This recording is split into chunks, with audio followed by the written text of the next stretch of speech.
নমস্কাৰ জেআৰজি ব্লগলৈ পুনৰবাৰ সকলোকে স্বাগতম জনাইছোঁ। আজি আমি আলোচনা কৰিবলৈ লৈছোঁ আপোনালোকৰ প্ৰশ্নসমূহ।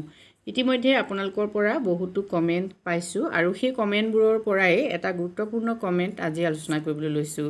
আজি কমেণ্টটো বিশেষকৈ SHGৰ লগত জড়িত, অৰ্থাৎ আত্মসহায়ক গোটৰ লগত জড়িত।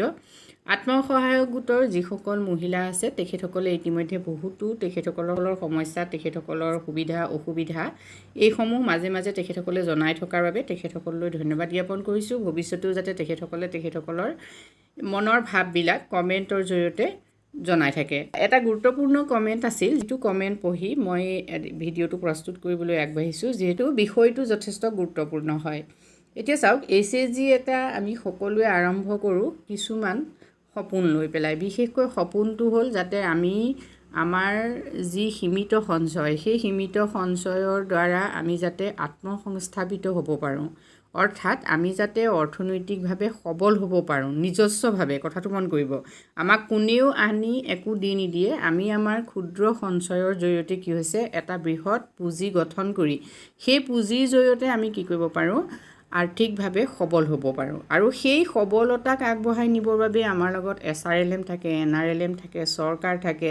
গতিকে বিভিন্ন সময়ত সেই ডাঙৰ যিকেইটা অনুষ্ঠান আছে সেইকেইটাই আমাক সহায় কৰে। সাধাৰণতে মহিলাসকলৰ মাজত যিখিনি অমিল থাকে, মতানৈক্য থাকে, সেই মতানৈক্যখিনি এৰি সকলোৱে একমত হৈ যিহেতু এটা SHG গঠন কৰে।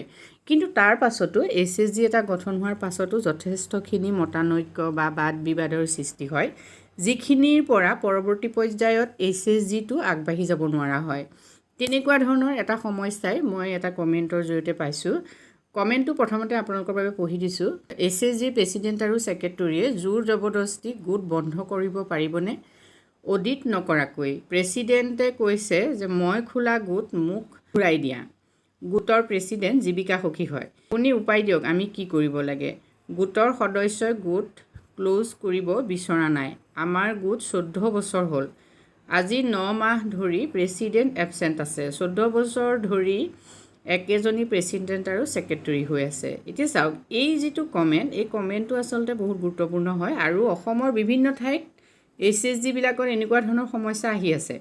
এতিয়া চাওক, এগৰাকী সভানেত্ৰীয়ে অকলে যিহেতু এটা গোট গঠন কৰিব নোৱাৰে, গতিকে সভানেত্ৰীগৰাকীয়ে কেতিয়াও ক'ব নোৱাৰে যে মোৰ গোট মোক ঘূৰাই দিয়ক, এনেকুৱা ধৰণে কেতিয়াও ক'ব নোৱাৰে।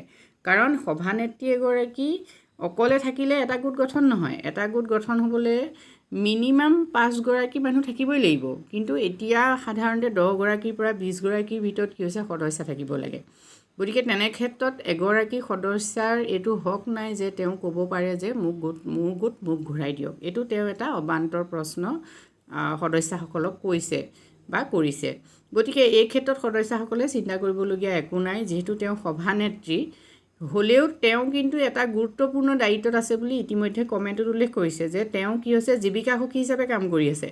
এগৰাকী জীৱিকা সখীৰ যি দায়বদ্ধতা, সেই দায়বদ্ধতাটোৱেই হ'ল যে তেওঁ SHG গঠনৰ ক্ষেত্ৰত কাম কৰিব লাগে, SHG গোটৰ গঠন বৃদ্ধি কৰিব লাগে। SHG এটাৰ গঠন হোৱাৰ পাছত সেই SHGটো কেনেকৈ বিকাশ কৰিব, কেনেকৈ SHGটোক ডেভেলপ কৰাই নি থাকিব, সেই ক্ষেত্ৰত যিহেতু জীৱিকা সখীগৰাকীয়ে কাম কৰে। গতিকে তেওঁ জীৱিকা সখী পদটো লোৱাৰ পাছত আচলতে তেওঁক প্ৰেছিডেণ্টশ্বিপৰ পৰা অব্যাহতি দিব লাগে। যদি সদস্যসকল একমত নহয়, তেতিয়াহ'লে গোট এটা কেতিয়াও ভাঙিব নোৱাৰে। গতিকে এইটো এটা যথেষ্ট গুৰুত্বপূৰ্ণ সমস্যা, যিহেতু এই SHGটোৰ সদস্যসকল সকলো গোট খাওক। গোট খাই পেলাই আপোনালোকে BPMকো দৰকাৰ হ'লে আপোনালোকৰ গোটলৈ নিমন্ত্ৰণ কৰক, যিহেতু এইটো এটা ডাঙৰ সমস্যা। নহ'লে আপোনালোক সকলো সদস্য গৈ BPMৰ লগত কথা পাতক। আৰু এটা গোট যিহেতু 14 বছৰ একেগৰাকী সম্পাদিকা, একেগৰাকী সভানেত্ৰী কেতিয়াও চলাই যাব নোৱাৰে। গোটত এইটো ৰোটেশ্যন, মানে দায়িত্বৰ যিটো ৰোটেশ্যন, ছেক্ৰেটৰী, প্ৰেছিডেণ্ট, এইবিলাক সদায় ৰোটেশ্যন হৈ থাকিব লাগে। 2 বছৰৰ মূৰে মূৰে সকলোৱে কি কৰিব লাগে, বিষয় বা সলনি কৰিব লাগে। সেইটো SHGতে নহয়, SHG, VO, CLF সকলোতে হ'ব লাগে। কিন্তু আমাৰ অসমত আচলতে এই ৰোটেশ্যন কাৰবাৰটো এতিয়ালৈকে হোৱাই নাই। আপোনালোক সকলো সদস্য একগোট হওক আৰু একগোট হৈ পেলাই আপোনালোকে প্ৰথম মিটিং দিয়ক। আৰু সেই মিটিঙত সভানেত্ৰী সম্পাদিকাক আপোনালোকে ষ্ট্ৰিক্টলি কওক যে যিখিনি তেখেতসকলৰ দায়িত্ব, সেই দায়িত্বখিনি তেখেতসকলে ভালকৈ পালন কৰক আৰু আপোনালোকে সভানেত্ৰী সম্পাদিকা সলনি কৰি গোটটো নতুন কৰি গঢ়ি তোলক। যদি জীৱিকা সখীগৰাকী আপোনালোকৰ লগত থাকিব খোজা নাই, অৰ্থাৎ তেওঁ আপোনালোকৰ গোটৰ প্ৰেছিডেণ্ট, তেওঁ নাথাকিলে তেওঁ গোটৰ পৰা ওলাই যাওক। তেওঁ যিখিনি পুঁজি আছে, তেওঁৰ নামত যিমানখিনি সঞ্চয় হৈছে, তেওঁ গোটটোৰ পৰা যিখিনি লাভ পাব লাগে সেইখিনি আপোনালোকে হিচাপ কৰি পেলাই তেখেতক দি পেলাই আপোনালোকৰ গোটটো নতুনকৈ গঠন কৰি পেলাওক। তাত নতুন সভানেত্ৰী সম্পাদিকা হওক, আৰু এই ক্ষেত্ৰত আপোনালোকে BPMৰ সহায় লওক। যিহেতু তেওঁ নিজে জীৱিকা সখী, গতিকে জীৱিকা সখীগৰাকী আপোনালোকে সহায় ল'ব পাৰিলেহেঁতেন যদি জীৱিকা সখীগৰাকী আপোনালোকৰ গোটৰ সভানেত্ৰী নহ'লহেঁতেন। কিন্তু তেওঁ জীৱিকা সখী, গতিকে আপোনালোকে BPMৰ সহায় লওক, ব্লকৰ সহায় লওক, লৈ পেলাই আপোনালোকে গোটটো নতুনকৈ গঠন কৰক। আৰু তেওঁ যদি সৈমান নহয়, তেতিয়াহ'লে তেওঁ সদস্য হিচাপে থওক, কিন্তু তেওঁক সভানেত্ৰী হিচাপে আপোনালোকৰ গোটত আচলতে ৰখাৰ এটা বাবেই হক নাই, যিহেতু তেওঁ জীৱিকা সখী হিচাপে কাম কৰিব লাগে। গতিকে গোট এটা তেওঁ সভানেত্ৰী হিচাপে চলাই নিয়াৰ যিহেতু অসুবিধাও হ'ব পাৰে, আৰু 14 বছৰ একেগৰাকীয়েই কেতিয়াও সভানেত্ৰী হিচাপে থকাটো মানে ৰুলৰ কথাই নহয়। গতিকে এই ক্ষেত্ৰত আমি ভাবোঁ আপোনালোক সকলো একমত হৈ সিদ্ধান্ত গ্ৰহণ কৰক। আৰু যিগৰাকী জীৱিকা সখীৰ কথা আচলতে এনেকৈ ক'ব লগা হৈছে, তেখেতে নিজেও চিন্তা কৰক, যিহেতু এটা গোট গঠন কৰাটোৱেই তেখেতৰ যিটো কৰ্ম, তাৰ উদ্দেশ্য, আৰু তেনেস্থলত তেখেতে এটা গোট ভঙাৰ কথা কিয় ভাবিছে।